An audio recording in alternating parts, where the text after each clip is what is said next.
Good day, I'm Antonio D. And I am Ravi Reyes. Today, we will be discussing Chapter 6 of Alison Bechdel's Fun Home, and overall, what we have realized as the main themes and ideas that have been brought forward by Alison's narrative style. To start us off, let's take a look at the title page for this chapter. Chapter 6 is entitled The Ideal Husband. And straight away, this can bring to mind Bruce Bechtel, the father and husband within the Bechtel household. This may also bring to mind some themes such as that in chapter 1 of Bruce creating this facade or this or him really making efforts to be the ideal person to others. However, upon closer inspection to the title page itself, you would see that the image placed here is not that of Bruce Bechtel, but of Helen Bechtel, Alison's mother. Possibly, Alison is inferring that uh, Helen Bechtel was the one who acted as the ideal husband within their household. She's the one who filled that paternal role. However, it may be something else. And as we move on later to the pages and discuss each of one of them, let's just keep in mind this idea of maintaining facades and of things not being what they initially seem to be. The first page we chose is page 161. As seen in the presentation, page 161 details the reason why Bruce Bechtel was being tried in court. The content of the report seen here and the images themselves not only detail how Bruce Bechtel purchased alcoholic beverages for an underage person, but they also allude to how he had sexual interest with this said underage person who was a teenage boy. This event happened when the rest of the family was absent, which is very telling of his repression in regards to his homosexuality.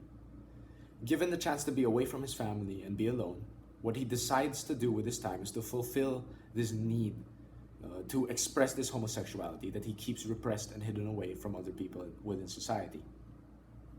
His actions here clearly show Bruce's deep struggles with his own gender identity and orientation, and how these struggles manifest in his actions when left alone. And this is emphasized by both the size of the panels from the police report and Bruce picking up Mark. So the key takeaway for this page is that Allison's father does not live in earnesty. His personal life is different from his social life. He's not open about being gay, and this has led to many repercussions, such as this incident. Our next page chosen is page 164. Here we are given a glimpse into the process of Helen as an actress in plays.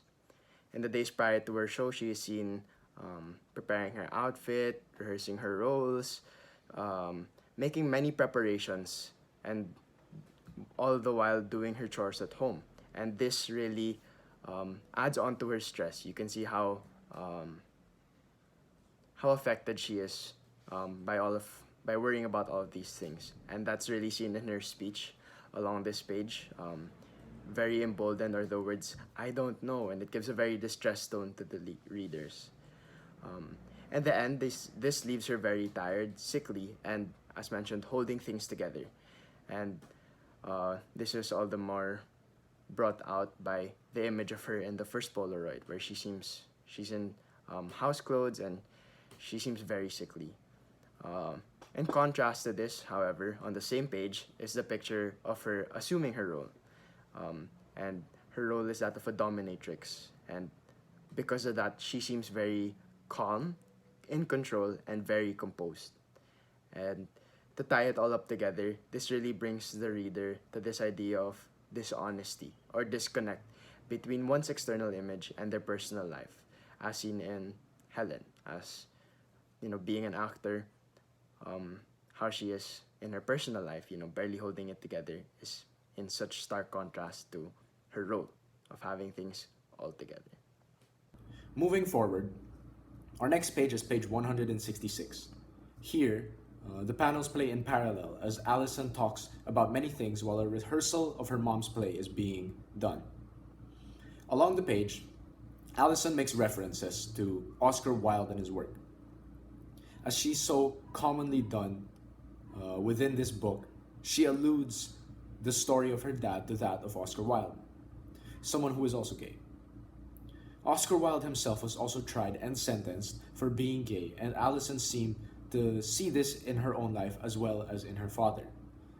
The two works she mentions, as well as Oscar Wilde, are The Importance of Ernest and The Ideal Husband, which are of the same name as the chapter title. Both stories center around characters who live double lives or who live without Ernest. They are deceitful in the sense that beyond their external image, their personal lives are not in line with who they present themselves to be.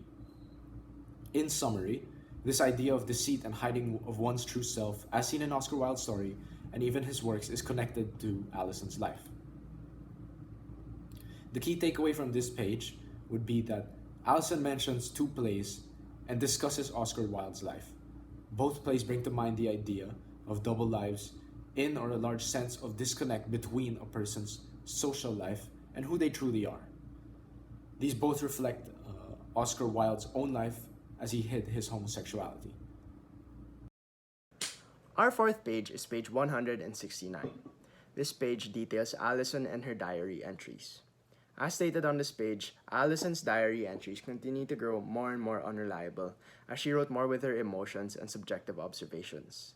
This is seen in the drawings as her entries look more distraught and full of emotions, and the words they say are also very opinionated. Allison, somewhere along these entries, also began her period, and we see how she does not want to document this in a straightforward manner, as she uses the code NING in order to describe her menstruation. These elements come together to show us how Allison does not want to face her sexuality. Despite very biological roots, Allison is trying to put away that she is menstruating. She also despises it, as seen in her words, how horrid, very capital and very bold text. And